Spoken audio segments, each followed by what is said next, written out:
In regards to art, films, TV shows, music, etc., you often hear people say, "I know what I like."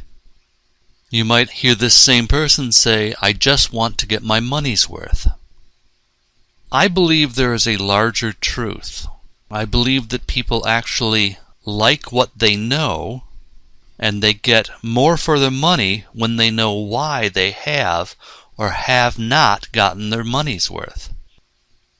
One of the chief purposes of this class is to get you to a point where you can appreciate theater more, and therefore, with that added knowledge, you may like it more.